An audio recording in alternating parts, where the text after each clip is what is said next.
I'm here with Frank Biber, Managing Director at Intertek Metoc. Hi, Frank. Hi, good afternoon. I'm very pleased to be at this event. We've been coming here for a long, long time.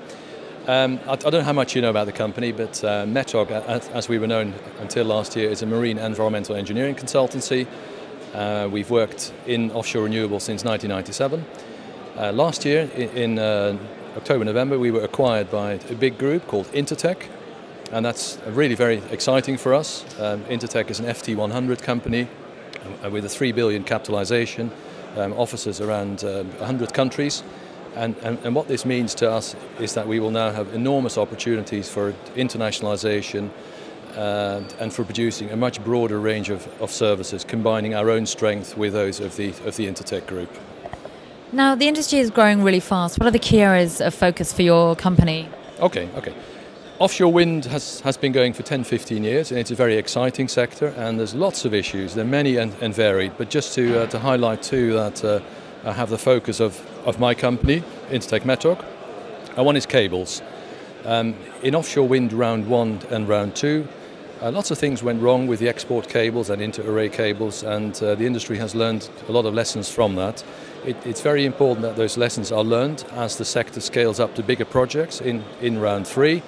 And we as a company are very well placed to do that. We help developers making sure they select the right route, they understand the right risk profile, they understand what it's like to be working in the marine environment, have the right contracts in place, and also supervise the installation process.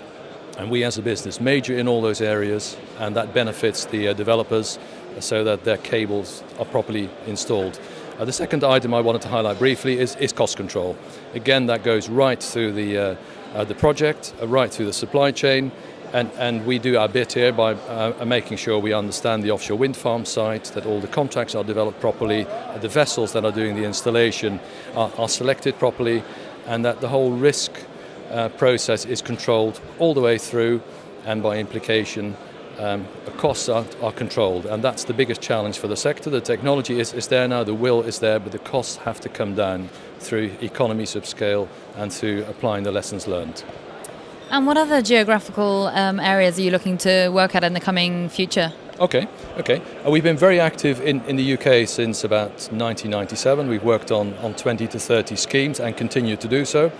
But we've also, in the last 3-4 years, expanded overseas. We're now working on 5-6 projects in the German sector, which is the second largest growing sector in offshore wind, and we're very pleased to be involved in various capacities on some of the big projects there. More recently, we were very pleased to be winning our first assignment in the French sector. France is gearing up to its first offshore wind farm round, and we've just landed a couple of projects there that will put us on the map and provide a springboard. And in the past we've also worked in the Dutch sector and in the Belgian sector. So Western Europe is our focus, and then primarily UK and Germany, and then leveraging our experience in those countries to do business elsewhere too. Great, thank you, Frank. Pleasure.